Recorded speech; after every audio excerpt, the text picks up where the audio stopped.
Ya, pagi Bapak Ibu semua ya. Hari ini semoga lebih sehat, lebih semangat. Kita melanjutkan materi minggu lalu yang belum selesai ya. Jadi masih ada satu materi ya, minggu lalu itu belum selesai. Jadi kita gabung dengan materi hari ini. Jadi masih ingat ya, minggu lalu kita bahas mengenai uji normalitas data ya.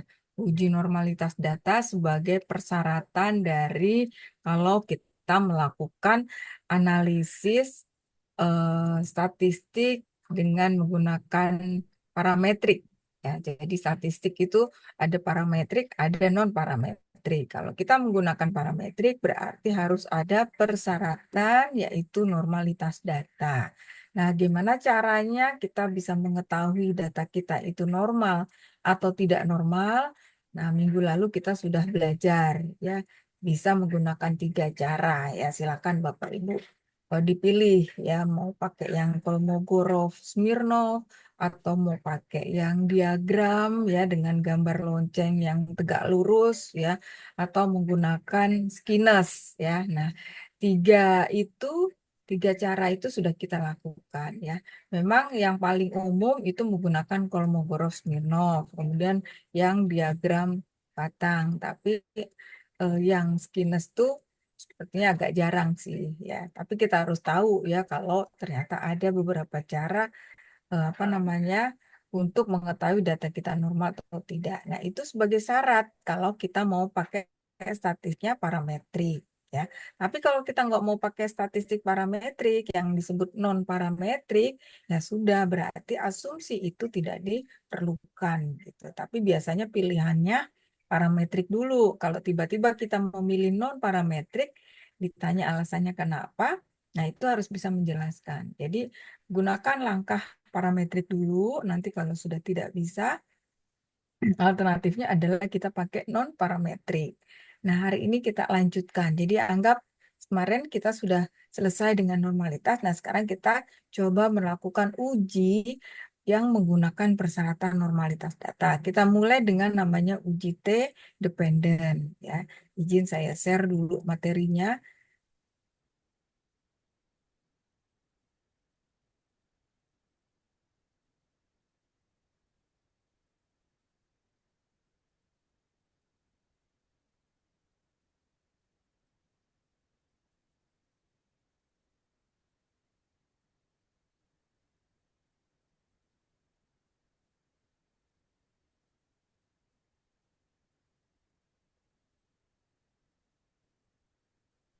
Nah, ini ya kemarin kita sudah sempat sampai di sini lewat dikit ya. Jadi uji parametrik itu kita terapkan kalau distribusi data kita normal. Ya, yang kedua syaratnya sampel itu harus dipilih secara acak ya, acak yang mewakili populasi ya. Bapak Ibu pasti sudah tahu ya, pengambilan sampel itu bisa dilakukan random dan non random. Random itu acak, non random itu tidak acak ya.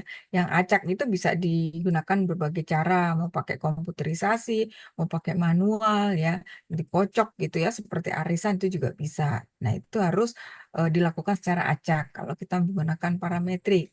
Kalau non random atau yang tidak acak ya, non probability sampling itu biasanya untuk kondisi tertentu ya, atau penelitian kualitatif. Nah, itu biasanya pasti tidak menggunakan metode acak. Jadi kita memilih respondennya berdasarkan pertimbangan tertentu ya. Tapi kalau di dalam uji parametrik wajib kita melakukan sampel harus dipilih secara acak yang bisa merepresentasikan dari populasinya.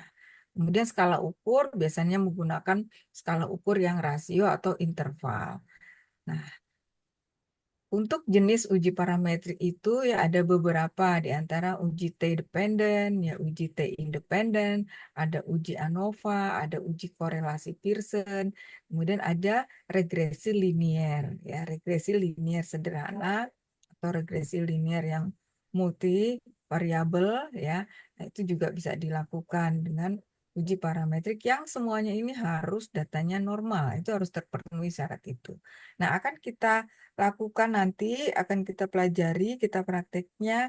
Nanti semuanya ini kita praktekkan Bapak Ibu. Hari ini kita coba semoga keburu ya. UJT dependen dan UJT independen. Nanti minggu depan ANOVA. Kemudian korelasi, baru nanti regresi. Nah, regresi ini sendiri ada dua nanti yang kita pelajari, regresi linear dan logistik ya. Kita coba dulu yang dependen dan independen hari ini ya. Kita mulai dengan UJT dependen.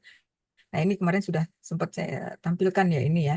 Jadi uji T dependen atau disebut juga uji beda dua min ya, atau kalau di dalam bahasa apa namanya di SPSS-nya itu ada paired sample t-test. Nah, nanti ini yang kita pilih. Jadi uji beda dua min. Nah, kenapa disebut uji beda dua min? Karena uji T dependen ini adalah kita ingin menguji apakah ada perbedaan rata-rata dari dua kelompok atau dua nilai min. Nah, itu maka disebut uji beda dua min. Sehingga harus ada dua kelompok yang kita bandingkan datanya. Ya. Tapi orangnya sama. Ya. Nah, tujuan dari uji T dependen itu untuk apa? Ya, sesuai dengan namanya ya, uji beda dua min. Jadi tujuannya untuk menguji perbedaan min, ya, min itu adalah rata-rata antara dua kelompok data yang dependen. Ya, yang dependen itu yang berpasangan, yang saling memiliki ketergantungan, ya, karena orangnya sama, ya, cuma apa namanya diukurnya dua kali. Ya, misalnya tekanan darah. Tekanan darah kita ukur dua kali ya antara sebelum dikasih obat dengan sesudah dikasih obat. Jadi kan orangnya sama ya. Apakah ada perbedaan setelah dikasih obat tekanan darahnya? Apakah meningkat, menurun atau tidak ada perbedaan? Nah, itu yang dimaksud dengan dua kelompok data itu berpasangan. Jadi orang yang sama diukurnya dua kali. Ya, maka disebut berpasangan ini adalah data berasal dari individu yang sama gitu ya. Itu maksudnya gitu. Nah, kemudian seringkali ya di uji T ini disebut juga uji TIPER. Jadi kalau Bapak Ibu nanti membaca referensi buku atau teori atau artikel yang menggunakan uji TIPER atau related, ini sama ya, artinya adalah uji T dependent. Dan sering juga dipakai pada analisis data penelitian eksperimen. Nah, Bapak Ibu kalau tesisnya ada yang menggunakan desainnya adalah intervensi ya atau kuasi eksperimen. Nah, ini ujinya adalah uji T dependen untuk mengetahui perbedaan atau mengetahui efektif nggak intervensi itu. Ya, apakah ada perbedaan antara sebelum dan sesudah diintervensi. Nah, itu ujinya nanti uji T dependen ya. Beberapa proposal kayaknya saya lihat ada yang pakai nanti akan ada intervensi. Nah, ini ujinya uji T dependen ya. Bapak Ibu yang proposalnya tujuannya adalah untuk eh, apa namanya mengetahui perbedaan hasil intervensi. Nah, ini ujinya uji T dependen. Jadi nanti respondennya diukurnya dua kali. Jadi kita punya data dari orang yang sama dua kali. Ya, misalnya data berat badan ditimbangnya dua kali. Ya, data apa namanya pengetahuan ya itu diukurnya dua kali. Ya, data apa namanya tekanan darah, nah itu diukurnya dua kali misalnya dan seterusnya gitu ya. Pokoknya respondennya sama diukurnya dua kali. Nah itu kata kuncinya. Uji statistik yang digunakan untuk membandingkan min dua kelompok data ini ya seringnya disebut uji beda dua min. Ya tadi ya kenapa beda dua min? Ya itu tadi karena kita punya dua kelompok data nih, bukan dua kelompok orang ya, dua kelompok data tapi orangnya sama. Ya, yang mau kita lihat adalah perbedaan min dari yang data pertama dengan data yang kedua. Ada perbedaan nggak? Nah, itu yang disebut dengan uji beda dua min. Ya. Nah, persyaratan ini yang harus kita penuhi ya. Data biasanya adalah data kontinu, data hasil pengukuran yang skala ukurnya adalah interval dan rasio.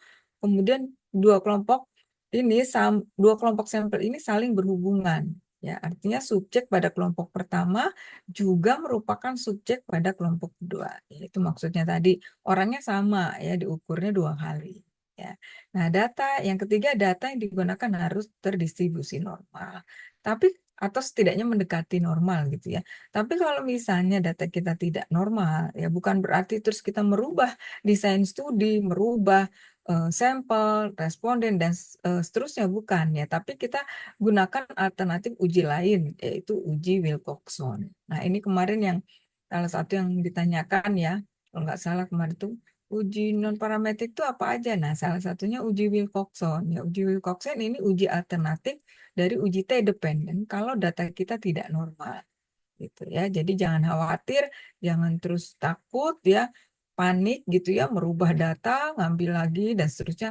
Enggak ya. Jadi gunakan alternatif uji yang lainnya, yaitu uji Wilcoxon untuk uji T dependent. Ya, tapi kalau nanti ujinya uji T independent, beda lagi, ujinya bukan uji Wilcoxon kalau datanya tidak normal ya. Jadi setiap uji parametrik itu ada alternatifnya ya kalau dia tidak. Nah, yang keempat, tidak terdapat outlier ya pada kalau dua kelompok data. Data outlier itu data yang nilainya ekstrim, Bapak Ibu. Ekstrimnya bisa ke bawah, bisa ekstrim ke atas ya. Misalnya skor pengetahuan. Rata-rata skor pengetahuan pada responden kita misalnya ranknya tuh antara 60 sampai 80 misalnya. Tiba-tiba ada satu atau dua orang yang nilainya misalnya 20 atau 30 ya skornya, atau eh, 100 sendiri gitu ya. Ada yang benar sendiri 100 ya. Satu orang yang 100. Nah, itu outlier namanya Bapak Ibu. Ya. Nah, jadi pada uji T dependent ini mestinya tidak terdapat outlier, karena kalau ada outlier ini akan mempengaruhi nilai rata-ratanya. Pasti dia akan ketarik ya nilai rata-ratanya. Kalau outliernya di atas ya, nilai ekstrimnya itu tinggi, nah itu pasti rata-ratanya akan jadi tinggi karena ketarik padahal cuma satu orang ya kan. Atau kalau outliernya di bawah, nilai ekstrimnya paling rendah gitu ya, yang rendah, nah itu pasti nilai rata-ratanya akan ketarik ke bawah. Rata-ratanya jadi rendah. Padahal hanya satu atau dua orang misalnya. Nah itu ya, jadi pengaruhnya ke nilai min kalau ada outlier. Nah, jadi pada persyaratan uji T dependent ini harusnya tidak terdapat outlier.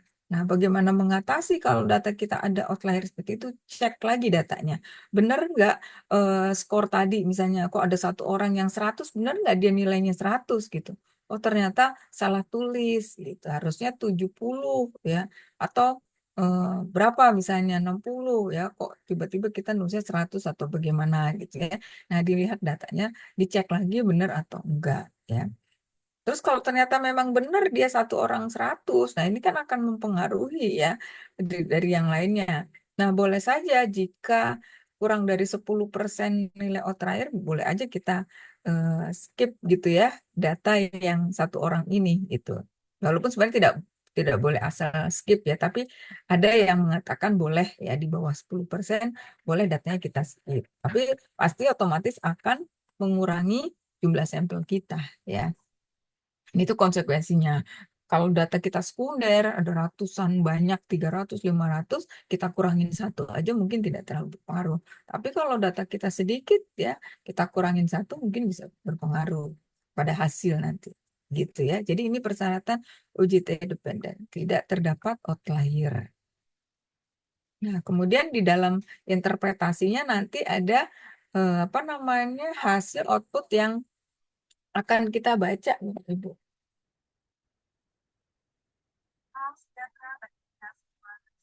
Maaf, saya sambil ikut webinar. Jadi ada beberapa nilai-nilai yang nanti akan kita baca ya. Yang perlu kita perhatikan ada nilai rata-rata atau min ya di setiap variabel. Nah, ini yang akan kita lihat. Ada nggak perbedaan rata-ratanya ya data yang pertama dengan kelompok data kedua. Itu yang kita lihat. Kemudian bagaimana min difference-nya ya perbedaan rata-ratanya. Seberapa besar ya perbedaan rata-rata antara selisihnya ya antara data satu dengan data kedua. Kemudian nanti ada kekuatan dan arah korelasi. Jadi ada angka positif dan negatif di situ ya. Nah, angka positif dan negatif ini menunjukkan arah dari korelasi. Ya, kalau nanti angkanya korelasinya nilai R-nya itu positif ya, itu berarti searah ya. Artinya searah itu maksudnya adalah variabel kalau satu variabel meningkat, maka variabel yang lain juga akan meningkat gitu. Itu positif hubungannya, linearitasnya gitu ya. Positif arahnya. Jadi kalau satu variabel meningkat, maka variabel lain juga meningkat. Ya. Nah, contoh misalnya kita punya variabel lama waktu kerja ya. Eh, dengan apa namanya skor depresi misalnya ya. Semakin lama waktu bekerja, kalau nilainya positif ya, angka yang positif, semakin lama waktu bekerja semakin tinggi skor depresinya. Nah, itu arahnya positif. Kebalikannya kalau arahnya negatif ya itu berlawanan arah ya. Semakin lama waktu bekerja semakin rendah apa skor depresinya. Bisa seperti itu jadinya ya kalau hasilnya berlawanan arah. Atau misalnya semakin besar berat badan seorang, semakin rendah skor ADL-nya. Nah, ini kan berlawanan arah ya. Itu kalau arahnya negatif. Ya, nah, jadi ini apa namanya hal-hal yang perlu nanti kita interpretasikan ya, untuk melihat kekuatan hubungannya dan juga arah. Jadi kekuatan hubungan ini atau korelasinya ini ada beberapa parameternya ya. Angkanya semakin mendekati satu itu kekuatannya akan semakin besar. Nah, nanti kita lihat di outputnya ya. Jadi kalau nanti angkanya antara range 0 sampai 0,2 dikatakan tidak ada hubungan. Ya, tapi kalau 0,2 sampai 0,4 itu hubungannya lemah ya. 0,41 sampai 0,6 hubungannya sedang ya. 0,61 sampai 0,8 kuat. Nah, di atas 0,81 sampai dengan 1 itu sangat kuat. Jadi semakin mendekati angka 1 hubungannya akan semakin kuat.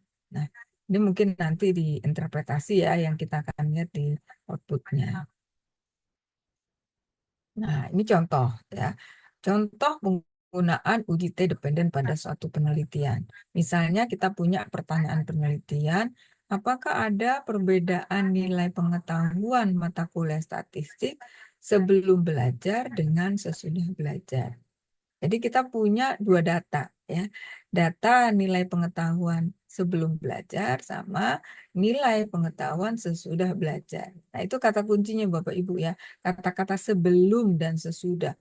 Kalau ada kata-kata sebelum dan sesudah itu pasti ujinya uji T dependent. Karena kita membandingkan rata-ratanya. Ya, rata-rata nilai sebelum belajar sama sesudah belajar. Ya, atau contoh lain misalnya, apakah ada perbedaan berat badan antara sebelum dan sesudah mengikuti program diet misalnya, ya. Perbedaan berat badan yang kita lihat nanti rata-rata berat badannya ya sebelum diet sama sesudah diet.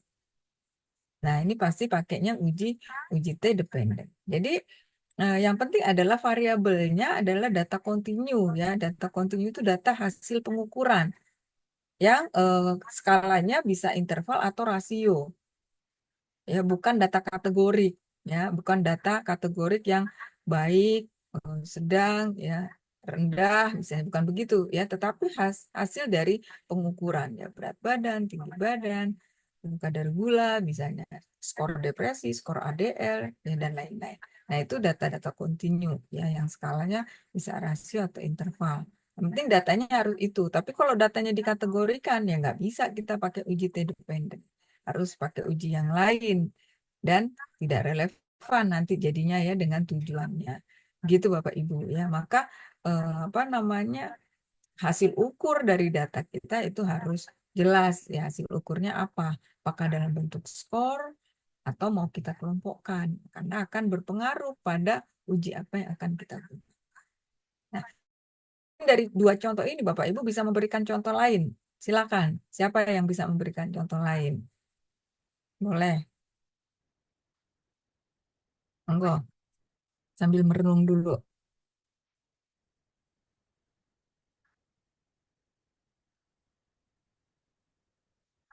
Pokoknya ada kata-kata sebelum dan sesudah gitu ya.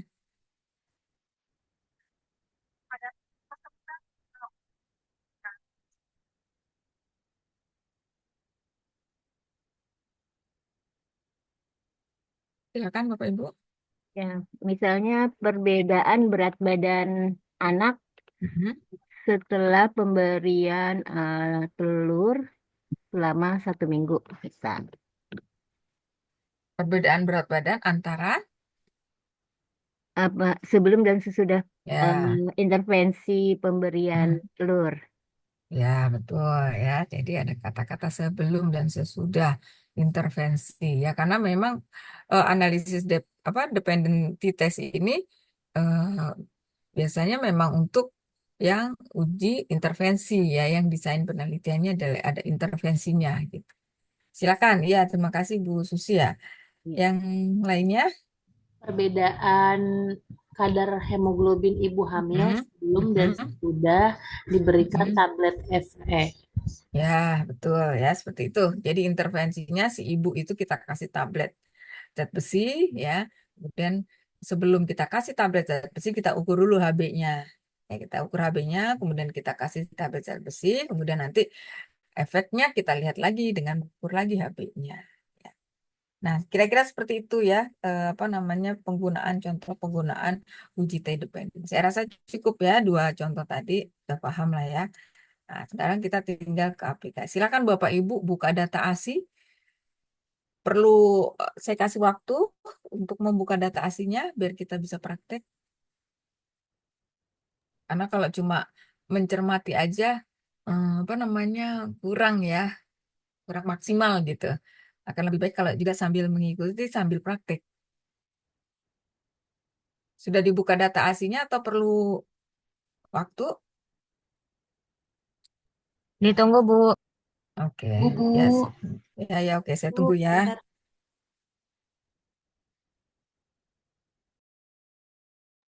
Yang ASI eksklusif kan ya, Bu? Iya, betul, yang ASI. Oh, oke, sudah. Ya, kita tunggu yang lain.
Ya.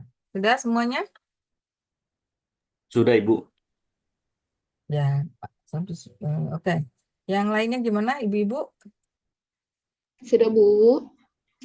Oke, baik ya. Data ASI sudah dibuka. Jadi kita pakai data ASI, kita coba lakukan ya. Misalnya kita ingin melihat uji beda rata-rata kadar HB pengukuran pertama ya dengan kadar Hb pengukuran kedua ya. Kan di SPSS-nya di datanya kita punya Hb1 dan Hb2 ya. Nah, anggaplah ada intervensi kemudian kita melakukan pengukuran Hb-nya 2 kali gitu ya. Hb1 hasilnya adalah Hb1 dan Hb2. Nah, dengan uji T dependen apakah ada perbedaan yang signifikan rata-rata kadar Hb pertama dengan Hb kedua gitu ya. Kita masuknya, kita masuk ke nanti di SPSS itu ya kita buka di variasi kita buka, nanti pilih di menu analyze ya, kemudian compare mean. Nah, nanti pilih yang ini nih ya, paired sample t-test. Nanti ada di situ ya, setelah dipilih compare mean.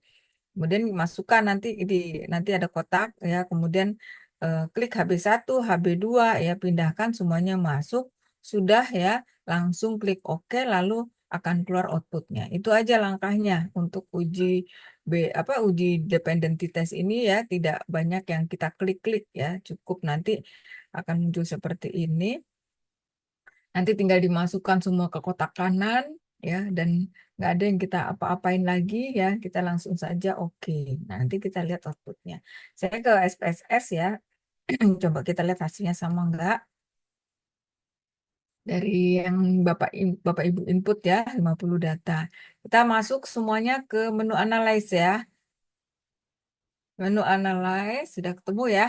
Analyze, seperti biasa, kalau kita mau memulai analisis, pasti menunya analyze ya. Analyze, kemudian pilih compare mean. Nih, ada tulisannya di sini, pilihannya compare mean. Ya, compare mean, kemudian pilih yang paired. Nah, paired sample t-test ini ya. Nanti kayak kalau yang independen yang ini ya. Kita pilih yang paired dulu ya. Sudah ketemu Bapak Ibu paired? Sudah, Bu. Sudah, Bu.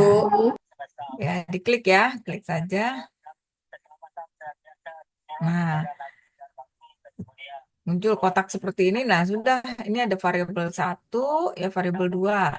Kita masukkan kadar Hb1 dulu, Hb pengukuran pertama, pindahin, kemudian lanjut, langsung aja Hb2 pindahin. Nah, sudah terisi ya, variabel pertama dan keduanya adalah kadar Hb1 dan Hb2. Udah begini aja, yang lain nggak usah diklik ya. Ini optionnya itu coba. Nah, ini option kan sudah 95% ya, confident interval yang kita gunakan ya. Sudah given dari SPSS-nya. Jadi nggak usah ada yang kita apa-apain ya, langsung oke.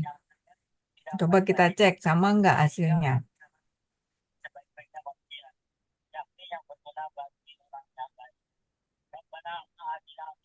Nah, silakan Bapak Ibu pindah ke halaman output ya, halaman output. Ini ada t-test ya, ini ada outputnya tulisannya t-test.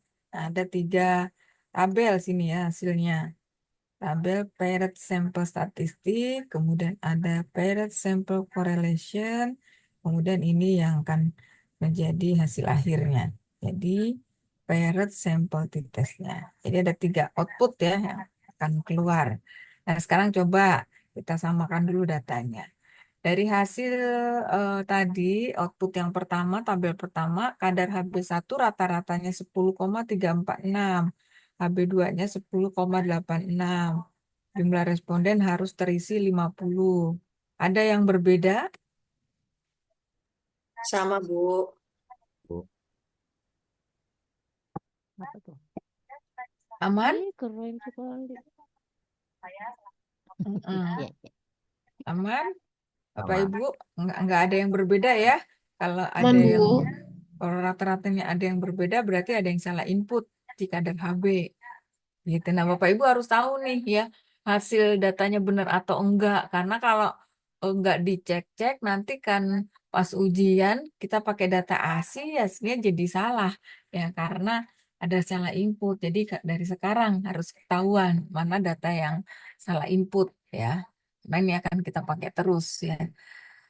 eh Sama ya, apa namanya, rata-ratanya, kemudian di paired sampel korelasinya, ya ini yang kita baca nanti angka korelasi ini ya, hasilnya 707. Nah, ini arahnya positif ya, karena tidak ada tanda minus di sini. Nah, ini di hasil akhir nanti yang akan kita baca ya, yaitu di paling kanan, yaitu di kolom signifikan to tell. Nah, ini nilai p-value-nya Bapak Ibu nih yang paling kanan nih. Ini adalah nilai signifikan. Nilai signifikan yang dihasilkan dari uji perbedaan eh, dua data tadi ya, HB1 dan HB2. Ternyata p-value-nya itu 0,001. Nah, 0,001 ini kan di bawah 0,05 ya. Kita pakainya kan p-value-nya adalah 0,05. Dikatakan signifikan ya hubungannya jika hasilnya kurang dari 0,05. Ya, p-value-nya 0,05 ya. Karena ini dihasilkan 0,01, berarti kesimpulannya adalah ada hubungan, ada perbedaan yang signifikan antara kadar HB1 dengan kadar HB2.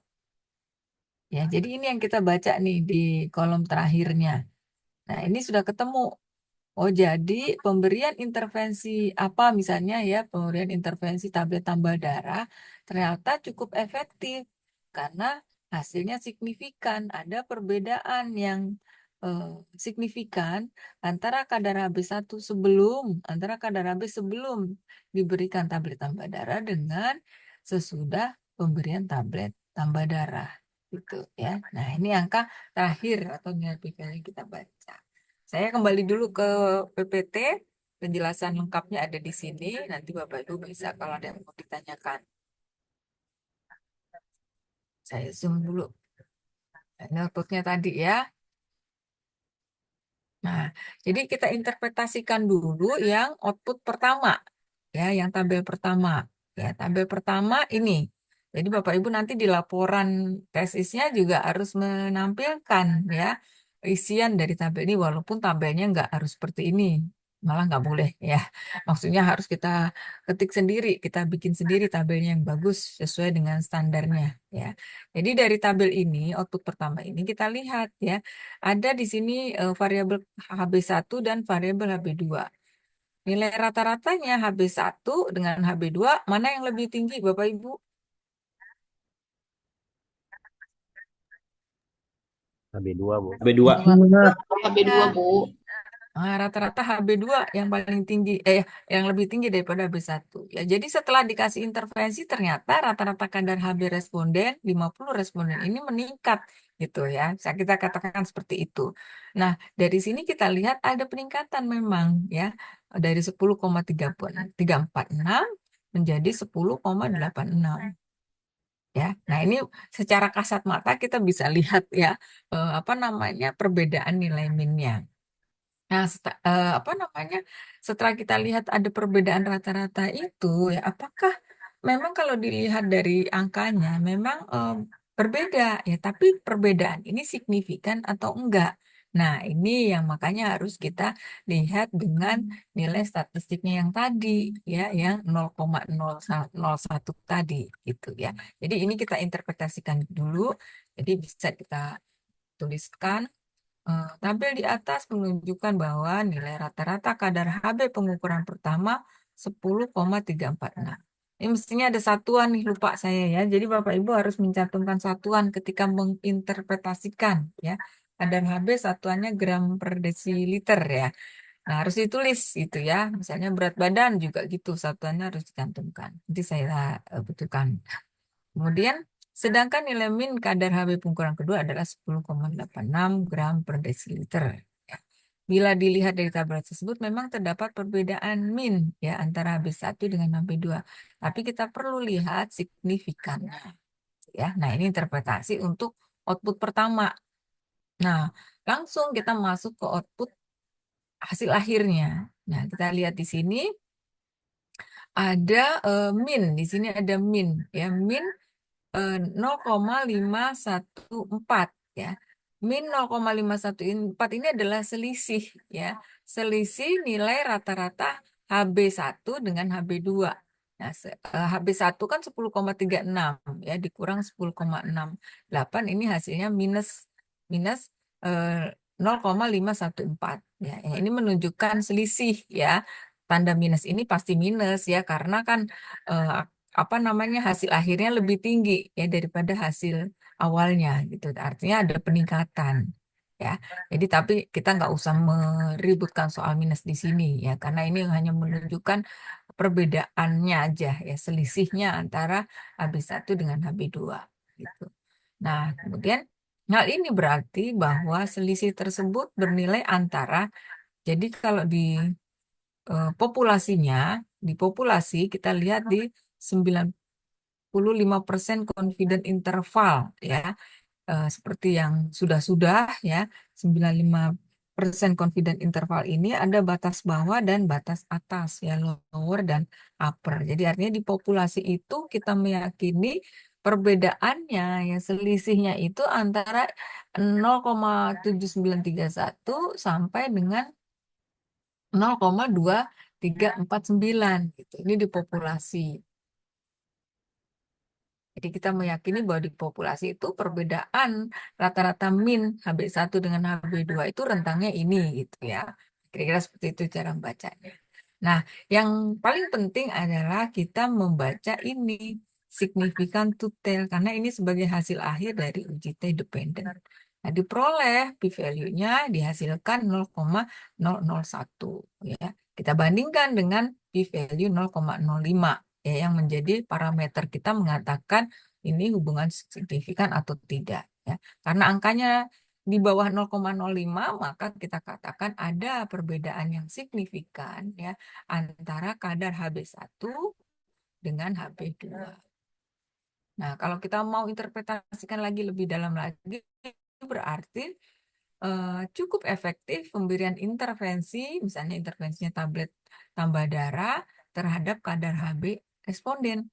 Nah, itu jadi tergantung intervensinya apa gitu ya, karena ternyata ada perbaikan HB setelah diberikan intervensi ya, dengan melihat nilai statistik yang muncul. Kalau kita hanya membaca tabel ini saja memang ada perbedaan, kelihatannya memang berbeda kok, lihat aja ya, HB1 dengan HB2 ternyata ada perbaikan, peningkatan, tapi belum tentu, kadang-kadang nggak signifikan gitu ya. Nah, ternyata pada hasil ini kebetulan signifikan. Nah, ini akan lebih baik ya. Jadi dari nilai statistik ini akan semakin kita yakin ya bahwa secara statistik ada perbedaan yang signifikan. Bukan hanya ada perbedaan, tapi perbedaan yang signifikan ya, karena ada nilai p-value yang kita bisa buktikan. Nah, jadi kita sudah ketemu ya, dari hasil uji T dependency test itu hasilnya ada perbedaan rata-rata ya antara kadar HB1 dengan kadar HB2. Nah, saya rasa ini cukup simpel, cukup sederhana Bapak Ibu kalau melakukan penelitian menggunakan desain studi intervensi. Ya, ujinya sangat simpel, sangat sederhana gitu ya, dan respondennya juga nggak perlu banyak-banyak kalau untuk uji intervensi itu. Apa kalau untuk desain studi intervensi itu ya. Tapi sebaiknya kita membandingkan dua kelompok. Misalnya ini kan hanya satu kelompok nih. Satu kelompok yang intervensinya misalnya katakanlah hanya diberi tablet tambah darah. Nah, sebaiknya kita ada kelompok satu lagi sebagai pembanding. Misalnya yang satu kita kasih selain tablet tambah darah, kita tambah dengan apa misalnya suplemen yang lainnya ya, seperti contoh yang sudah pernah dilakukan, ditambah sari kurma misalnya ya. Kenapa harus sari kurma ya, kita harus mencari alasannya kenapa sari kurma ya. Oh, berdasarkan studi ternyata sari kurma memiliki salah satu manfaatnya adalah begini begitu begini gitu, sehingga pada penelitian ini suplemen yang ditambahkan pada kelompok pembandingnya adalah sari kurma. Jadi kita punya dua kelompok data, nanti kita bandingkan perbedaannya, apa namanya, peningkatannya lebih baik yang mana? Yang hanya dikasih tablet tambah darah aja atau yang dikasih plus sari kurma. Nah, seperti itu. Ya, itu akan lebih baik. Biasanya seperti itu kalau untuk di level magister ya. Kalau skripsi biasanya cukup satu kelompok, tapi kalau S2 sebaiknya ada kelompok pembanding gitu. Nah, ini akan lebih bagus ya, lebih qualified lah ya hasil penelitiannya gitu. Jadi kita bisa menggunakan dua kelompok dengan menambah intervensi yang berbeda sebagai pembanding. Ya. Nah, yang banyak misalnya adalah kalau anak promkes misalnya gini, intervensinya menggunakan yang satu kelompok, intervensinya misalnya edukasi ya, edukasi anemia. Yang satu menggunakan media video. Jadi bikin dulu nih video ya, satu kelompok edukasinya pakai video. Nah, sebagai kelompok pembanding ya, kita kasih medianya bukan video, tapi dengan media yang lainnya ya. Apakah kita buat apa namanya semacam brosur gitu ya, atau diskusi melalui grup WhatsApp misalnya edukasinya. Nah, itu juga bisa. Jadi sebagai kelompok pembanding, nanti akan kita lihat mana yang lebih bagus hasilnya, yang kita kasih video atau yang melalui diskusi dengan WhatsApp. Gitu. Tapi materinya harus sama. Materi yang dikasih di video dengan materi yang disampaikan di grup WhatsApp itu harus sama persis. Ya nggak boleh beda ya. Kalau beda ya hasilnya nggak valid ya. Orang perbedaan materi kok ya. Jadi materi harus sama, medianya yang berbeda. Nah, itu dua kelompok data yang kita bandingkan. Nanti ujinya pakai gini. Nanti akan kita lihat hasilnya mana yang apa namanya perbedaan ininya yang lebih besar peningkatannya ya, atau yang dikasih media pertama dengan yang media kedua. Nah, itu contoh biasanya tuh anak rompes tuh yang kayak gitu-gitu ya. Nah, mungkin yang ketiga juga bisa juga intervensinya apa misalnya ya untuk mencegah LBP misalnya ya, atau mencegah kecemasan pekerja misalnya ya di edukasi atau di apa intervensinya gitu ya, silahkan bisa nanti uji statistiknya pakai uji dependency test ya gitu Bapak Ibu ya. Nah, sampai di sini dulu ada pertanyaan, silakan kita diskusi sebelum kita lanjut lagi ke satu uji lagi Izin Bu, tanya Bu.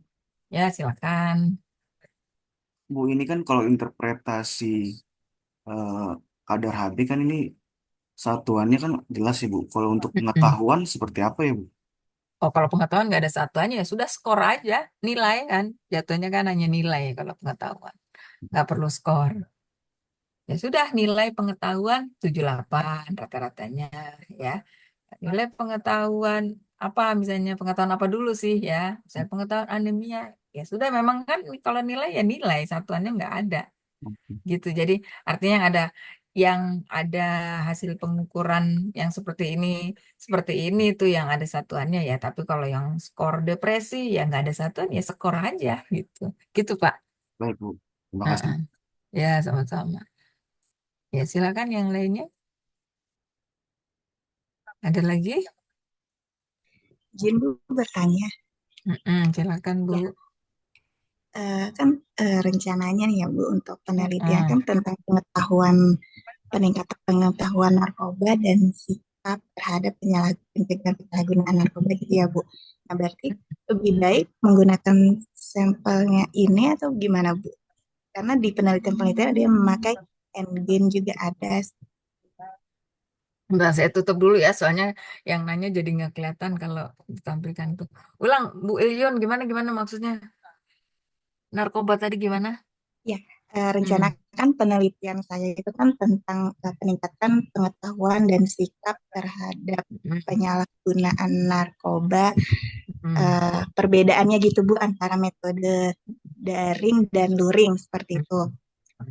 Nah, menurut kan saya baca beberapa penelitian itu ada yang pakai endgame, kemudian hubungannya ada yang pakai Wilcoxon juga. Nah, baiknya pakai penelitiannya itu pakai uji apa ya Bu? Terima kasih. Ya, kalau memang ada intervensi ya pakai uji T-dependent ini, Bu Ilion. Tapi persyaratannya tadi kan datanya harus normal. Jadi kita uji dulu normalitas.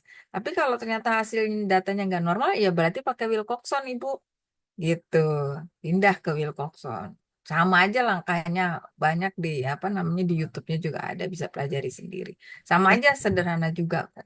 Yang sama penting berarti ya kan heeh. kemarin lagi nentuin uji Mm-mm. analisisnya pakai apa Mm-mm. gitu. Jadi Mm-mm. berarti pakai dependent ini ya Bu ya. Heeh. Nanti nulis di proposalnya, jadi begini, apa namanya, menggunakan uji dependency test yang sebelumnya dilakukan uji normalitas data. Misalnya uji normalitas Jelaskan. datanya menggunakan Kolmogorov-Smirnov. Itu dijelasin gitu dulu. Tetapi, nah dikasih tambahan gitu, jika setelah dilakukan uji normalitas data tidak normal, maka analisis statistiknya menggunakan uji Wilcoxon. Gitu, Bu Ilyun, di Baik, Bu. Terima proposalnya. kasih. Ya, Siap, di Bu. Terima proposalnya gitu. Mm-mm. Nah, nanti kalau sudah itu kan baru proposal. Ya, nanti begitu nyusun untuk hasil, kan sudah tahu nih, ternyata hasilnya tidak normal, jadi nggak bisa pakai uji dependen, pakai Wilcoxon. Ya sudah, nanti dijelasin di hasil. Setelah dilakukan uji apa namanya normalitas data, ternyata data tidak normal, maka pada tesis ini, pada penelitian ini menggunakan uji Wilcoxon. Gitu, nanti di bagian hasil dijelaskan seperti itu. Yang penting tuh apa yang kita lakukan itu dijelaskan aja di laporan penelitian. Sudah nggak akan banyak pertanyaan. Tapi kalau penjelasannya minim, nah itu yang memicu banyak konfirmasi sih ya. Kan apa namanya, kalau informasinya kurang atau minim kan akan banyak pertanyaan jadinya ya. Ini sebenarnya untuk mengklarifikasi benar atau enggak gitu ya. Tapi kalau semuanya sudah kita jelaskan dengan sangat baik, ya pasti nggak ada lagi keraguan. Gitu. Intinya gitu. Jadi harus jangan pelit menjelaskan gitu ya. Jangan pelit-pelit menjelaskan apa yang kita lakukan. Jadi orang akan jelas membaca penelitian kita. Itu Bu, yang pertanyaannya bagus ya. Silakan Bapak Ibu, ada lagi?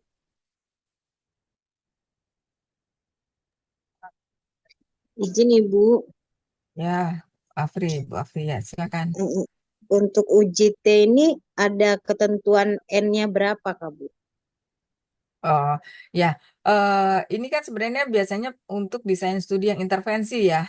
Nah, Bapak Ibu bisa baca di buku metode penelitian yang desain studinya adalah intervensi ya. Tapi intervensinya kalau di Kesmas kan intervensi di masyarakat ya, bukan intervensi di misalnya menggunakan tikus, hewan gitu ya, atau apa kelinci gitu kan enggak, atau di laboratorium gitu ya, menguji kualitas air kan enggak yang seperti itu ya, tapi kita lebih intervensinya di masyarakat. Nah, berarti yang digunakan desain studinya bukan desain murni apa eksperimen, tapi kuasi eksperimen namanya. Ya mungkin Prof. Gijo mengajarkan itu kuasi eksperimen ya. Jadi semi semi eksperimen karena kita penelitiannya di masyarakat, intervensinya berupa edukasi biasanya. Nah, apa namanya? Jadi pertanyaannya apa ya? Error saya. N, Bu, Apa? ada ketentuan Oh iya, N. N. N-nya Ya, berapa? ya, di beberapa literatur uji intervensi itu 15 sampai 30 itu sudah bisa, Bu Afri, respondennya 15 sampai 30 ya itu sudah cukup untuk dilakukan uji apa intervensi gitu ya di literatur. Mungkin ada Bapak Ibu yang membaca literatur lain, misalnya, oh ada yang 10 ya boleh aja silakan, tapi nanti yang penting dijelaskan di penelitiannya. Kenapa jumlah sampelnya 10? Nah, tulis sumbernya menurut sumber dari si A dan seterusnya ya bahwa desain studi semi eksperimen bisa menggunakan jumlah sampel minimal sekian gitu. Yang penting ditulis dijelaskan itu aja ya. Jadi ada ketentuannya seperti itu. Karena kalau intervensi nggak banyak-banyak kok responnya itu ini kelebihan ya, kelebihan dari desain studi yang lainnya. Kalau cross seksional kan harus banyak ya. Kalau ini enggak ya, enggak mesti banyak. Itu tadi ada yang umumnya 15 sampai 30. Itu satu kelompok ya. Tapi kan biasanya disarankan untuk dua kelompok ya. Yang tadi sebagai kelompok pembanding. Nah, biasanya 30 plus 30 atau 20 plus 20 jadi cuma 40 gitu.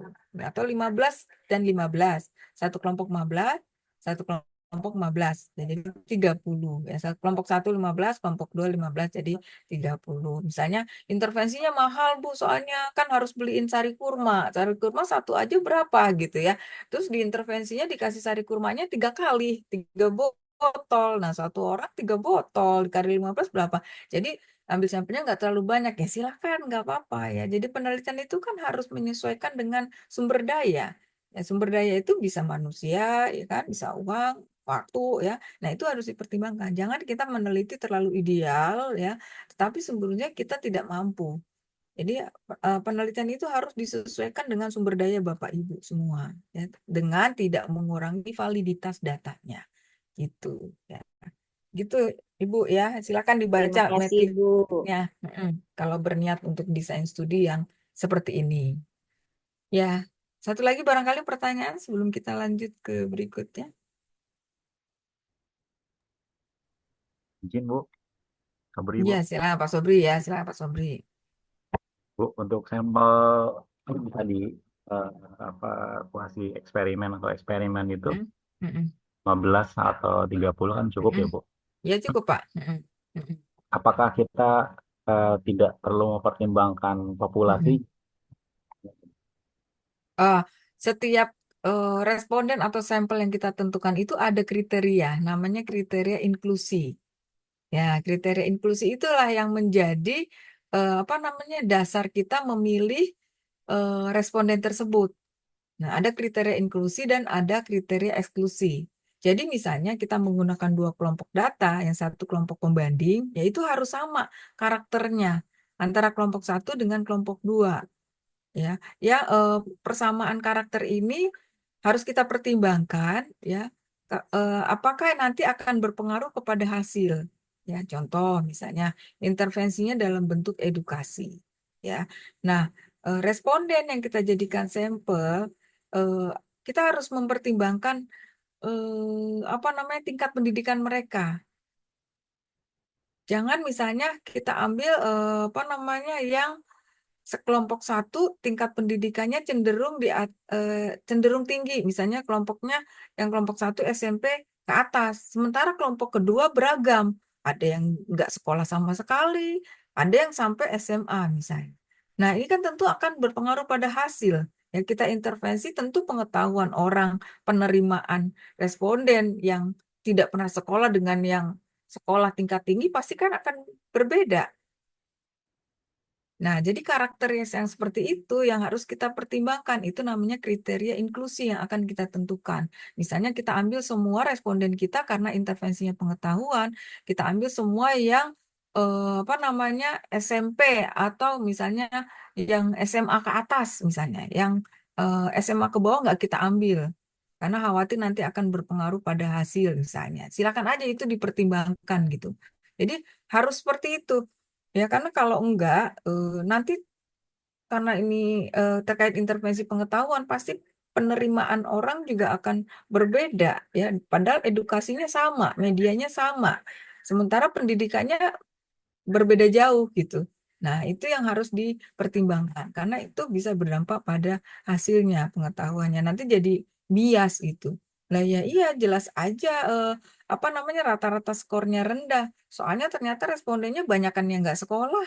Nah, kan jadi gitu. Nah, maka pertimbangan di dalam pemilihan sampel itu harus ada namanya karakteristik inklusi dan eksklusi. Dari karakteristik inklusi itu yang nggak sesuai harus kita keluarkan gitu. Itu yang disebut sebagai eh, apa namanya kriteria eksklusi. Jadi eksklusi itu yang nggak kita ambil, walaupun dia memenuhi nih kriteria inklusi, tapi ada hal lain yang nggak bisa kita pakai dia, maka itu yang disebut kriteria eksklusi. Jadi di dalam pemilihan sampel jenis penelitian apapun ya harus ada karakteristik inklusi dan eksklusi. Nah, sekalian nih Bapak Ibu yang lagi nyusun proposal, jangan lupa nanti di bagian pemilihan sampel harus ada kriteria inklusi dan eksklusi. Gitu, apa namanya Pak Sobri, Berarti ya. nggak usah dihitung pakai rumus sampel ya Bu. Misalnya ini Mm-mm, kalau sampelnya rencananya respondennya itu anak sekolah, misalnya, mm-mm. sekolah SMA. Wah itu kan luar biasa banyak ya Bu. Nah, Ya, kalau berarti intervensi nggak pakai rumus biasanya Pak, tapi ada juga memang rumus untuk desain studi eksperimen, tapi bisa juga nggak pakai rumus dengan literatur tadi, dengan sumber tadi. Jadi menurut sumber si A mengatakan bahwa untuk studi intervensi cukup 15 atau 20 misalnya. Nah, gunakan itu nggak apa-apa Pak Sobri. berarti langsung nggak usah pakai rumus ya Bu, langsung kita Iya, kemudian heeh, kriteria heeh, inklusi dan eksklusi seperti itu ya iya, Bu. iya, betul Pak Sobri. Ya. Gitu. Yang penting ditulis aja justifikasinya kenapa jumlahnya sekian yang diambil. Nah, itu jelaskan menurut studi sebelumnya atau menggunakan teori dari buku Medlit, boleh sekian gitu. Yang penting itu penjelasan, pokoknya yang penting dijelaskan gitu aja. Nggak perlu rumus yang bagaimana-bagaimana ya. Beda dengan kalau kita pakai proseksional gitu ya atau cost control, pasti ada rumus-rumus itu. Gitu. Cukup barangkali ya pertanyaannya ya. Kita lanjut dulu ke udah jam 9 lewat, kita lanjut dulu ke berikutnya. Nah, jadi Bapak Ibu kita sudah selesai ini. Nah, seperti biasa ya, oleh-olehnya. Sebetulnya kalau waktu yang masih cukup, salah satu bisa kita kerjakan hari ini nih. Ya, jadi silakan ini ada 2 latihan ya. Latihan pertama dan latihan kedua, silakan dipilih aja mau dikerjakan yang mana. Mau dua-duanya itu sudah sangat luar biasa.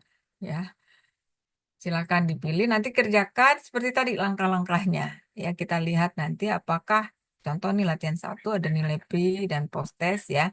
Apakah ada perbedaan yang signifikan antara nilai pri dan nilai post. Nih, itu yang keduanya ini, berat badan. Silakan ya Bapak Ibu. Kita lanjut dulu ke materi berikutnya, independent test.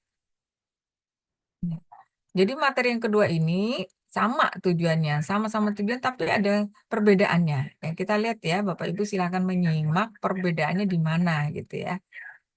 Nah, jadi yang kedua adalah uji T independen. Ada in-nya ya. Kalau tadi dependent, kalau ini ada in-nya. Atau disebut unpaired test ya, unpaired test. Kalau tadi kan paired test.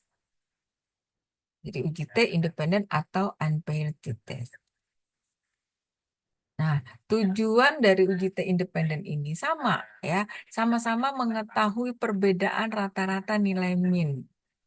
Ya, sama dengan dependen tadi. Tetapi ya, pada uji T independen ini yang diuji adalah perbedaan rata-rata data antara 2 kelompok bebas atau tidak berpasangan. Kalau tadi kan kelompok yang berpasangan. Ya, kalau ini 2 kelompok bebas yang tidak berpasangan, maka disebut independen itu gitu, ya tidak berpasangan. Jadi 2 kelompok yang orangnya berbeda. Datanya data 2 kelompok yang berasal dari orang yang berbeda. Kalau tadi kan datanya 2 ya tapi orangnya sama. Ya, ada kata kuncinya sebelum dan sesudah. Nah, kalau ini datanya 2 kelompok dari orang yang juga 2 kelompok yang berbeda. Ya, maka itu disebut tidak berpasangan. Jadi sumber data yang digunakan berasal dari subjek yang berbeda. Nah, ini saya kasih warna-warni supaya menjadi ingatan tersendiri untuk Bapak Ibu. Ya, contoh, menguji apakah ada perbedaan rata-rata nilai, ya sama ya, perbedaan rata-rata juga kita mainnya. Ya, untuk mengetahui perbedaan rata-rata nilai mata kuliah manajemen data antara mahasiswa laki-laki dan perempuan. Nah, ini yang disebut dengan kelompok data yang berbeda itu. Ya. Jadi kita mau menguji perbedaan rata-rata 2 kelompok yang datanya berbeda. Dalam hal ini adalah laki-laki dan perempuan. Jadi nggak ada kata-kata sebelum dan sesudah. Ya, karena kelompoknya berbeda. Ya. Nah, kemudian contoh lagi, menguji apakah ada perbedaan rata-rata tekanan darah antara orang desa dengan orang kota. Nah, jadi kita punya data tekanan darah orang desa dengan tekanan darahnya orang kota. Nah, itu yang kita bandingkan nanti. Mau lihat perbedaannya seperti apa. Nah, ini kan menarik ya. Nah, Bapak Ibu juga bisa melakukan penelitian untuk melihat perbedaan dari 2 kelompok dengan menggunakan uji T independen nanti ujinya. Gitu ya. Jadi kalau tidak dilakukan intervensi, tapi mau melihat perbedaan sesuatu ya antara 2 kelompok, nah silakan nanti bisa pakai uji T independen. Nah, ini contohnya. Nah, dari 2 contoh ini, coba berikan saya contoh lain, mungkin cukup 2 ya. Silakan, siapa yang mau mencoba ya. Kalau yang tadi sudah menjawab, yang belum menjawab aja ya. Coba berikan contoh pertanyaan ya yang membandingkan nilainya di antara 2 kelompok. Silakan. Misalnya mau lihat perbedaan rata-rata apa?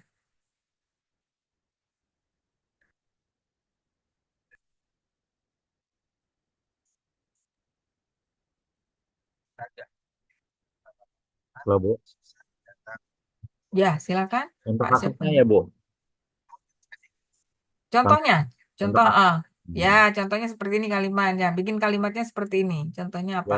seperti tadi aja mungkin Bu melanjutkan yang HB tadi ya, menguji apakah ada Mm-mm, perbedaan rata-rata dari mm-mm. nilai HB kelompok yang diberikan eh, apa tablet FE dan kelompok yang diberikan sari kurma dan tablet FE. Nah, mungkin itu Bu. Jadi tapi orangnya harus yang berbeda ya. Beda. Orangnya yang berbeda ya bisa seperti itu Pak. Jadi ada kelompok yang satu dikasih tablet FE aja ya, tapi yang satu Tablet FE dan sari tablet kurma. FE lestari kurma ya. Bisa. Jadi kita lihat nilai perbedaan HB-nya ya di antara dua kelompok itu. Ya bisa seperti itu. Bu, Heeh. halo Ibu. Ya gimana? Ini termasuk kayak mengukur perubahan pengetahuan juga ya di dua kelompok yang berbeda. Ya coba Pak kasih contoh yang pakai Pak, pengetahuan intervensinya. menguji menguji Mm-mm. apakah ada perbedaan rata-rata Mm-mm. peningkatan pengetahuan Mm-mm. hipertensi Mm-mm. eh, antara Mm-mm. lansia Mm-mm. Mm. perempuan dan lansia laki-laki. Ya, bisa seperti itu, Pak. Jadi respondennya lansia, sama-sama lansia, tapi yang satu kelompok perempuan, satu kelompok Kelompok laki-laki. laki-laki. Bisa, iya, Oke, oke. gitu ya. Nah, cukup ya, seperti itu. Jadi, yang kita bedakan adalah kelompoknya. Ya, jadi orangnya berbeda. Ya, datanya kita punya dua data dari dua kelompok yang berbeda. Nah, saya rasa cukup ya. Contohnya silakan Bapak Ibu merenungi, apa namanya, mencari lagi contoh-contoh lain ya yang bisa digunakan menggunakan uji T independen ini. Nah, masuk ke persyaratan ya. Nah, persyaratan ya untuk uji T independen ini data berasal dari kelompok sampel yang berbeda ya seperti tadi contoh laki-laki dan perempuan atau desa dan kota ya atau apalagi perbedaan antara kelompok yang sosial ekonomi tinggi dengan sosial ekonomi yang rendah, antara orang yang tinggal di perumahan dengan orang yang tinggal di perkampungan misalnya dan seterusnya. Ada banyak sekali ya yang bisa kita lihat. Jadi data harus berasal dari kelompok sampel yang berbeda. Kemudian yang kedua, variabel yang dihubungkan berbentuk numerik dan kategorik. Nah, ini yang paling penting ya. Kalau tadi dependen, datanya numerik dua-duanya, HB1 dan HB2. Tekanan darah pertama, tekanan darah kedua. Skor pengetahuan pertama, skor pengetahuan kedua. Itu numerik. Nah, kalau pada uji T independen, yang satu numerik, yang satu kategorik. Gimana maksudnya? Ya tadi, ya contohnya tadi kita mau melihat perbedaan tekanan darah antara laki-laki dan perempuan misalnya. Atau tadi nilai mata kuliah ya, nilai mata kuliah mandat antara laki-laki dan perempuan. Nah, jadi di dalam contoh ini ya, yang nomor satu ini ya, kita punya dua variabel ya, yaitu variabel nilai mata kuliah dengan variabel jenis kelamin. Dua variabelnya ya. Ada variabel nilai mata kuliah dan ada variabel jenis kelamin. Nah, variabel nilai mata kuliah ini datanya harus numerik ya, karena variabel berikutnya yaitu jenis kelamin ini sudah data kategori. Nah, itu syaratnya. Jadi, dua variabel itu, yang satu variabelnya harus numerik, yang satu variabelnya harus kategori. Baru bisa dilakukan uji T independen. Nah, begitu juga yang soal nomor 2. Perbedaan rata-rata tekanan darah. Ada dua variabel di sini. Apa Bapak Ibu? Contoh nomor 2, variabelnya apa aja berarti? Tekanan darah Daerah. Tekanan dan darah. Ini dan uh-uh, Orang dan desa dan orang kota. ya. iya, Mana yang numerik, mana yang kategorik? Numerik Numerik Numerik rata-rata tekanan tekanan darah. darah. rata-rata tekanan darah. Kategorik Kategori. orang desa dan orang kota. Ya, gitu ya. Jadi syaratnya variabelnya salah satunya harus numerik atau numerik kategorik ya. Dua variabelnya harus numerik dan kategorik. Jadi nggak bisa dua-duanya numerik nggak bisa. ya. Jadi itu syarat uji T independen. Nah, kembali ke sini ya. Jadi dalam hal ini contohnya itu tadi ya. Itu syarat yang kedua. Dan kelompoknya itu juga harus hanya dua. Contoh jenis kelamin kelompoknya cuma dua kan, jenis kelamin yang diakui di Indonesia laki-laki dan perempuan, gitu ya. Terus kalau kita mau melihat perbedaan desa kota, ya kelompoknya harus hanya ada dua kelompok, orang desa dan orang kota. Ya, status ekonominya harus hanya dua, ekonomi rendah, ekonomi sedang. Ya, jangan dibagi tiga kelompok. Kalau tiga kelompok, ujinya beda lagi, bukan uji T independen. Itu minggu depan. Ya. Nah, jadi kelompoknya pada uji T independen ini juga harus hanya dua kelompok saja. Ya, desa kota, laki-laki perempuan, tinggi rendah, baik buruk, ya misalnya positif negatif sikapnya dan seterusnya. Misalnya gitu ya. Jadi pokoknya kelompoknya kategorik, yang data kategorik itu hanya ada dua kelompok. Nah, syarat yang ketiga, ya data harus berdistribusi normal. Data yang mana yang harus berdistribusi normal, Bapak Ibu? Kita punya dua variabel nih. Variabel mana yang data distribusinya harus normal? Kan tadi variabelnya variabel nilai sama variabel jenis kelamin. Nah, yang harus berdistribusi normal yang mana? Nilai. Numerik ya. Numerik, Yang nilai. numerik. Iya, ya yang numerik dong ya. Pastinya ya, karena nggak mungkin yang kategori di normalitasnya gimana caranya ya, karena datanya kategori. Ya, jadi harus berdistribusi normal yang data numeriknya. Nah, kemudian kalau ternyata datanya tidak normal yang numeriknya, maka kita alternatifnya pakai uji yang lainnya, yaitu uji Mann-Whitney. Gitu ya. Kalau tadi dependen kan pakai uji Wilcoxon ya. Tapi kalau independen dia nggak normal pakai uji Mann-Whitney. Jadi tinggal dirubah aja, ya nggak usah merubah sampel, responden dan sebagainya. Gitu ya. Nah, ini persyaratan penting yang harus dipenuhi apabila kita menggunakan uji T independen. Nah, sekarang kita coba ya Bapak Ibu pakai data ASI. Data ASI misalnya kita mau melihat hubungan atau menguji hubungan perilaku menyusui dengan kadar HB. Ya, kita pakai HB-nya HB1. HB1 aja kita pakainya. Jadi misalnya kita mau melihat apakah ada perbedaan rata-rata kadar HB antara ibu yang eksklusif dengan ibu yang tidak eksklusif. Ya, kan kita punya dua kelompok kategori itu ya, yang ASI eksklusif, yang eksklu ya namanya ya. Yang kodenya 0 dan 1. Nah, jadi kita coba lakukan ini ya untuk melihat perbedaan rata-rata kadar HB1 antara ibu yang eksklusif dan tidak eksklusif. Jadi kalau di dalam pertanyaan uji ini ya apa namanya pertanyaan ini, apakah ada perbedaan rata-rata kadar HB antara ibu yang menyusui eksklusif dengan yang ibu tidak menyusui eksklusif? Kita punya dua variabel. Variabelnya apa aja? HB, Kadar Kadar HB, HB kadar HB dengan dan kelompok ibu menyusui. menyusui atau tidak. Kelompok ya menyusui. perilaku menyusui ya. Nah, itu dua variabel. Jadi yang satu variabelnya data numerik yaitu kadar HB. Yang satu variabelnya datanya kategorik yaitu perilaku menyusui. Dan dua kelompok, eksklusif dan tidak eksklusif. Nggak boleh lebih. Ya, kalau lebih nggak bisa pakai independent test. Pakainya uji ANOVA. Itu nanti minggu depan. Gitu ya. Nah, sekarang kita coba ya Bapak Ibu, data aslinya tetap standby.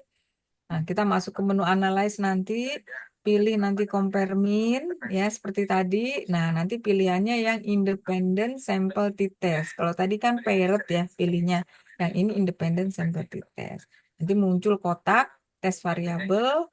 Nah, nanti kita masukin yang HB1 ke kotak tes variabel. Yang apa namanya, kotak yang lainnya kita masukkan yang grup itu adalah untuk variabel yang kategori. Ya. Nah, kita lihat bahwa yang datanya kategorik yaitu eksklusif tidak eksklusif itu kan ada kode 0 dan 1 ya.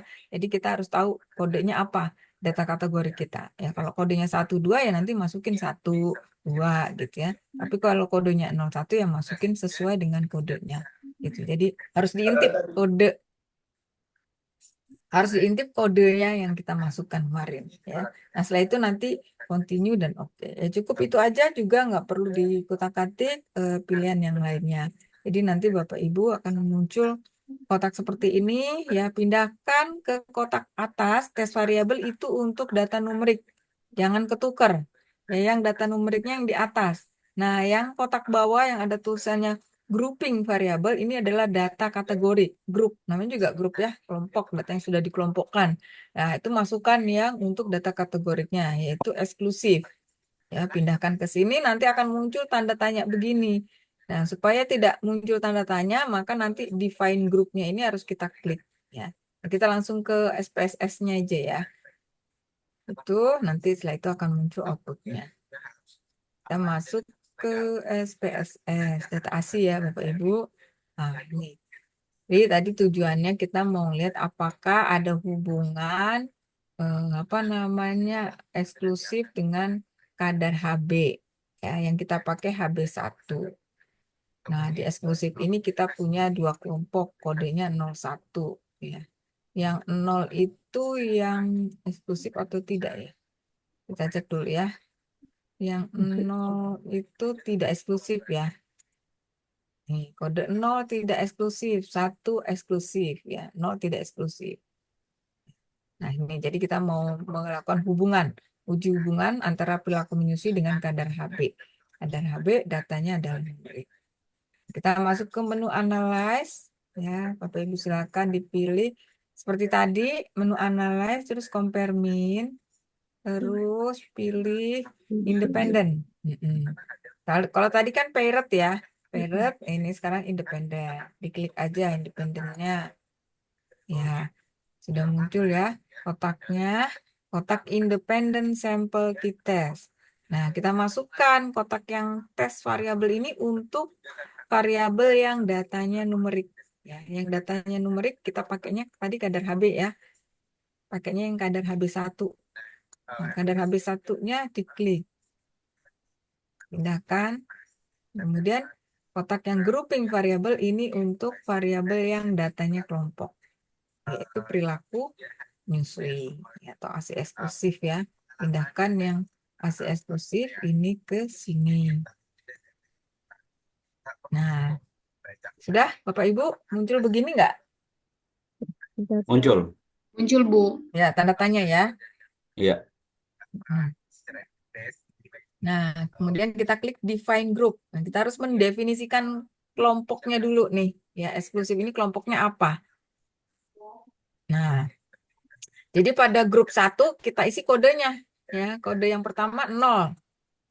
Tulis 0. Ketik 0. Grup yang kedua 1. Ya, kode 1. Ya, karena kode kita kan 0 dan 1. Nah, jadi masukkan 0 dan 1. Nanti kalau Bapak Ibu bikin variabel kodenya 12 ya masukin 12 gitu ya, tapi umumnya 01 ya nggak apa-apa, nggak masalah. Terus continue ya. Nah, sudah begini. Jadi ini sudah hilang tanda tanyanya. Apa namanya sudah berubah menjadi 01 yang menunjukkan kode dari variabel eksklusif yang hanya 2 kelompok. Ya. Sudah langsung oke. Ya, setelah itu langsung oke. Kita lihat optionnya.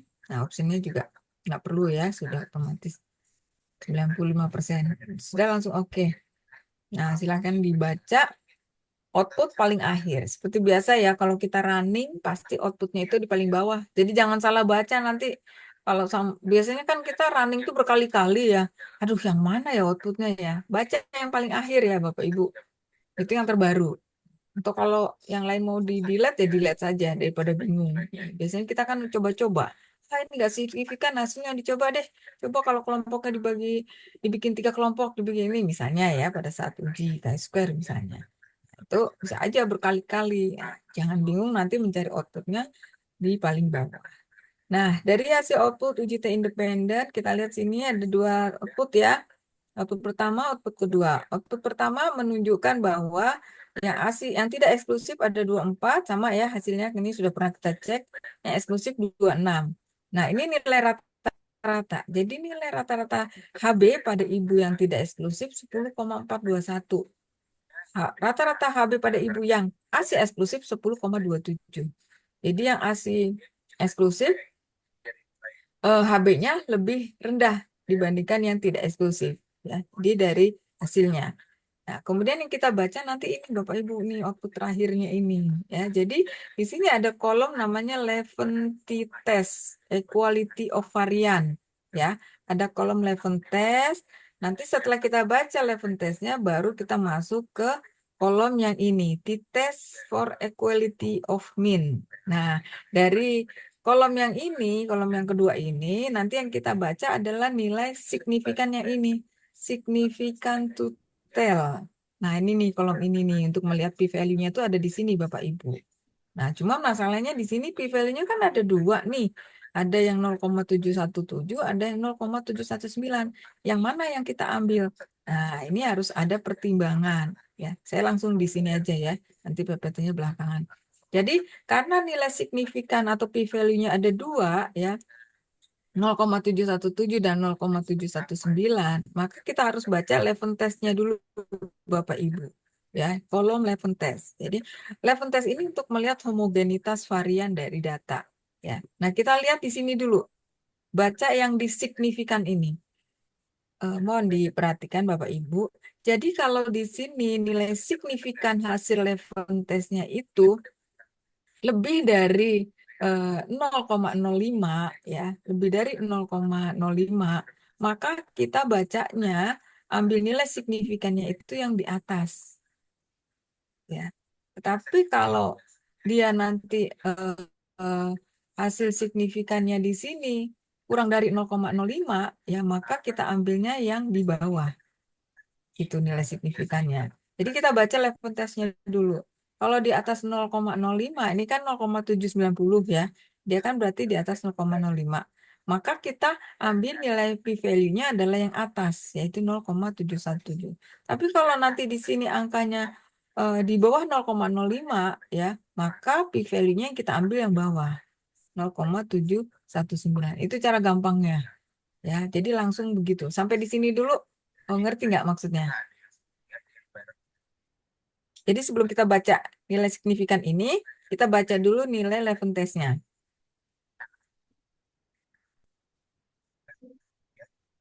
Jadi syaratnya harus homogen dulu ya, Bu. Ya, betul, harus homogen dulu. Jadi kalau kurang dari kalau dia lebih dari 0,05 apa namanya, dia homogen datanya. Homogen itu artinya variasi datanya di dua kelompok data itu sama gitu.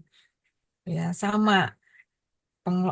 Variasi datanya, penyebaran atau sebaran datanya tuh sama di dua kelompok itu antara HB yang di eksklusif dengan yang tidak eksklusif. Jadi kita baca homogenitas dulu ya, baru ke sini. Tapi kalau di sini tidak homogen, berarti kita ambilnya yang ini gitu, yang di bawah. Saya rasa paham ya, Bapak Ibu. Kalau Pak Sobri sudah berkomentar, yang lain pasti paham.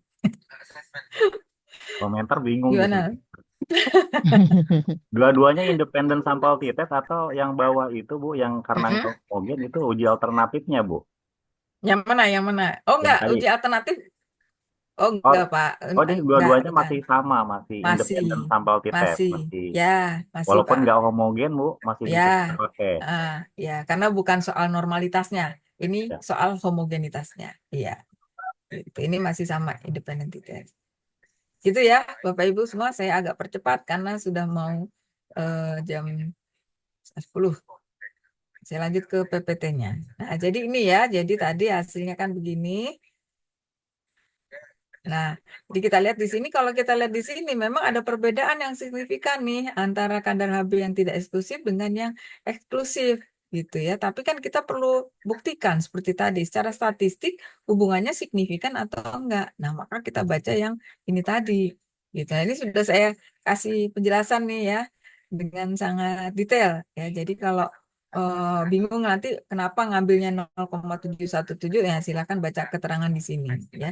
Jadi intinya pada output terakhir ini kita baca dulu hasil level test. Level test ini untuk melihat variasi datanya homogen atau tidak ya. Kalau dia lebih besar dari 0,05 ya maka kita ambil yang 0,717. Tapi kalau nanti nilainya di sini misalnya data Bapak Ibu ternyata di sini kecil, kurang dari 0,05, maka ambil signifikannya yang angka di bawah. Ya, yang dikatakan variabel equal variance not assumed gitu ya, yang tidak homogen gitu ya.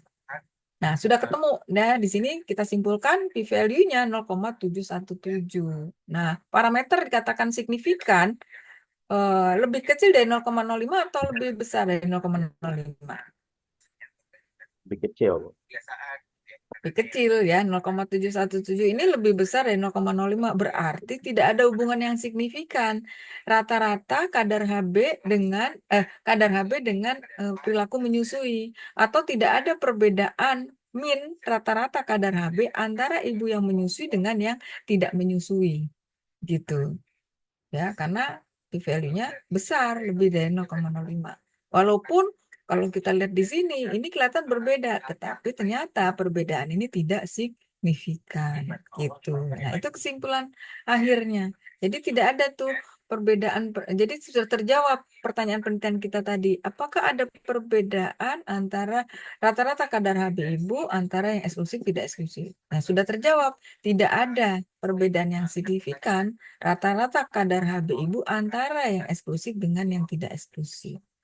Gitu ya. Nah, jadi pertanyaan penelitian kita sudah terjawab dengan hasil statistik. Maka itu kenapa pentingnya kita merumuskan pertanyaan penelitian pada bab 1 di proposal. Yang kita sendiri belum tahu jawabannya. Nanti akan terjawab setelah dilakukan uji statistik. Nah, maka kenapa kaitan pertanyaan penelitian dengan pemilihan analisis statistik itu sangat penting. Jadi harus jelas dulu pertanyaan penelitian kita. Kalau pertanyaan kita bingung kemana-mana ya, nah ini sebenarnya statistiknya mau dijawab pakai statistik apa gitu ya. Kalau pertanyaan penelitiannya aja membingungkan ya, jadi pertanyaan penelitian harus jelas sehingga memilih uji statistiknya akan jelas juga gitu. Ya, coba Bapak Ibu nanti dicermati lagi proposalnya. Pertanyaan penelitiannya bisa nggak nanti terjawab dengan uji statistik?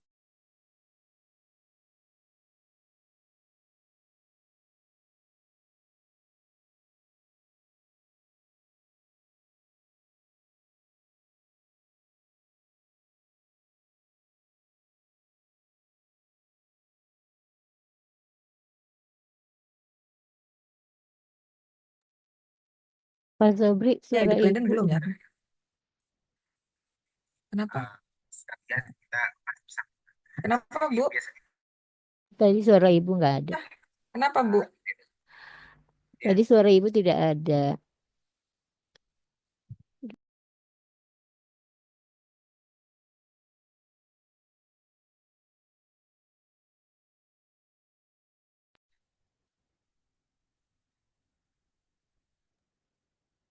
Ibunya kelempar ya Pak Sobri ya? Ya, absen dulu. Kasih presensi. Kalau ada yang belum. Ya. Kelempar ya Ibu? Iya, Hmm. tunggu aja. Oh, kenapa ya keluar saya ya? Iya Bu. Ya, saya sedikit lagi selesai. Bentar, tinggal kesimpulan aja. Tinggal penyajian data. Tadi yang dependen penyajian datanya lupa ketinggalan. Nah, ini penyajian data. Jadi Bapak Ibu nanti di laporan penyajian datanya gini tabelnya ya. Jadi dari 2 output tadi dijadiin 1. Ya, bikin tabelnya. Nah, gitu. Jadi ada variabelnya. Variabel menyusui berapa kelompok tadi? 2, tidak eksklusif, eksklusif. Tinggal dimasukkan nilai rata-ratanya, yang tidak eksklusif berapa, yang eksklusif berapa, standar deviasinya berapa, ya ini tinggal kopas dari output yang tadi ya. Nah, output yang ini tinggal dipindahkan saja, dibikin tabel baru seperti ini. Nah, nanti p-value-nya juga dimasukkan ya, ambil dari output yang kedua ini 0,717. Tinggal dipindahkan ke sini. Silakan boleh ditambah jumlah respondennya dari yang eksklusif tidak eksklusif sekian. Ini bisa aja dibalik ke sini gitu ya, boleh p-value-nya belakangan gitu. Yang penting jelas, jadi jangan mengkopas dari output SPSS ditaruh di sini. Ya, itu hanya output SPSS itu nanti sebagai lampiran aja. Ya. Nah, setelah penyajian datanya begini, ya diinterpretasikan. Ya.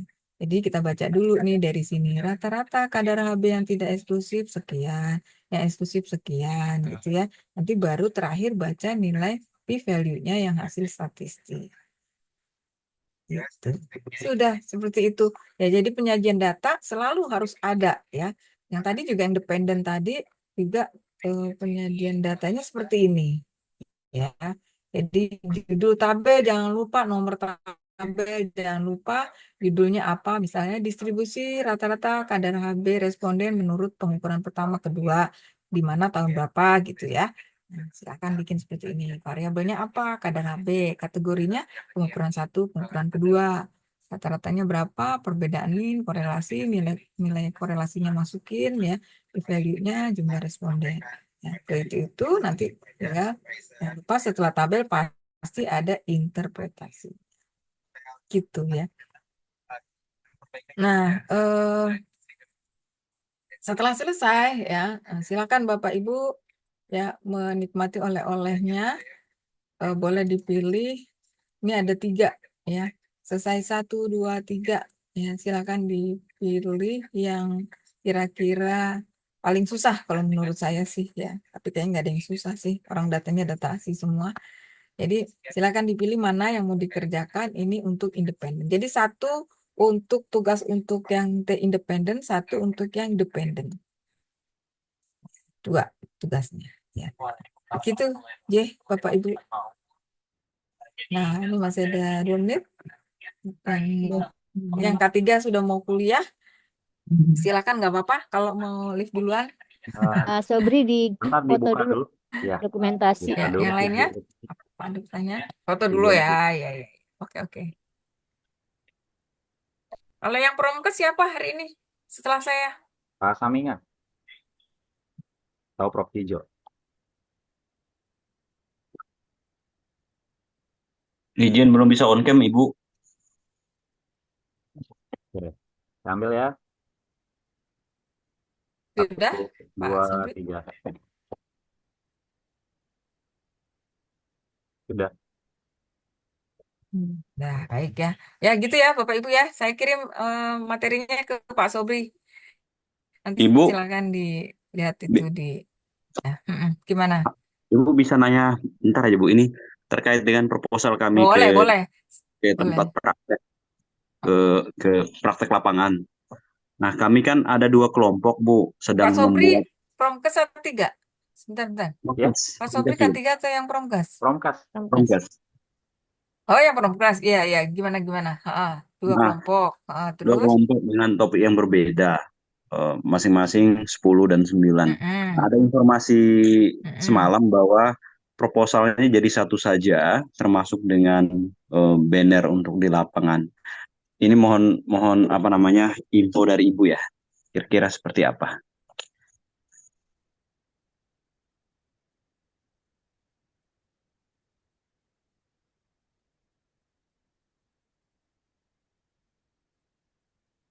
Sabar ya Pak ya. Nge-freeze ya. Nge-freeze ini.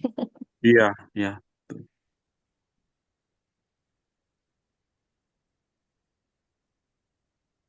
Ini mungkin maksud Pak Fian, kita satu tema tempatnya yang berbeda ataukah temanya kita berbeda gitu ya? Iya, ini juga kita berpikirnya proposalnya berbeda-beda gitu. Ya. Tempat praktik Di yang bahasan berbeda. kita juga semalam memang, ini kalau ngelihat yang lalu kan sebenarnya sama ya. Tempatnya doang yang beda tuh. Nah kalau proposalnya sama, apa topiknya sama juga? Tapi Bu Susiana kan Nah, maunya ibu topiknya udah beda ya. balik. Kalau kelompok yang Dokter Sylvia emang cuma satu kelompok katanya Pak Sobri. Oh gitu. Ya, Ya Ibu, Karena kan makanya Ibu jumlah udah bisa mahasiswanya keluar. hanya 8 ya, makanya hanya 1 kelompok. Ibu udah bisa masuk kali ya? Udah ada ibu. Ya, sebentar. Ya, maaf itu tadi kayaknya internet saya. Gimana? Ya, Pak Sobri 2 kelompok. Terus? Ibu, maksudnya kalau pengalaman sebelumnya kan teman-teman kelompoknya cuma satu, jadi mereka punya satu proposal. Nah, Oh. kami ini kan kelompoknya jadi 2 karena banyak. Nah, apakah kami menggunakan proposal masing-masing dengan topik yang berbeda, atau kami menggunakan satu proposal dengan topik yang sama lalu melakukan penyuluhan di tempat yang berbeda? Iya. Ya Pak Sobri, kalau saya boleh. Ini siapa Pak Lopo, Pak Sobri atau Pak siapa ini? Pak Pak Fian. Lobo, Oh, Pak Pian Pian. Lobo. Pak Pian. Ya, mohon maaf. Jadi gini, jadi memang kalau beda topik sih harusnya sih beda proposal ya. Kan nanti tujuannya beda, ya kan gitu kan? Latar Oke, belakangnya Bu. beda. Ya, sebaiknya sih 2 proposal. Kemarin saya telepon Bu Meli, Ya bisa aja satu proposal satu payung, tapi nanti di dalamnya temanya harus tetap dua isinya kan. Temanya berbeda, maka kegiatannya juga pasti berbeda. Tetap ada di dalam itu. Nah, akan lebih baik sih kalau memang bisa bikin dua proposal gitu. Oh ya, Iya, Oke, oke heeh. baik. Kalau gitu Ya, dua aja. iya gitu. Ya, gitu Pak Pian ya. Terima kasih Bu. Ya. Ya, baik. Untuk lebih detailnya mungkin bisa konsultasi ke Bu Susi ya.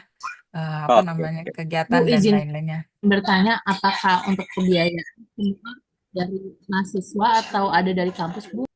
Ya, kalau akomodasi, transportasi, dan yang lainnya itu mahasiswa. Tapi kalau untuk dosen, ya untuk pembimbing, misalnya nanti kan pembimbingnya Bu Susiana gitu ya, terus spanduk, nah itu kita bisa dari prodi biasanya. Tapi untuk akomodasi, transportasi, dan lainnya itu mahasiswa sendiri yang apa namanya yang mengatur.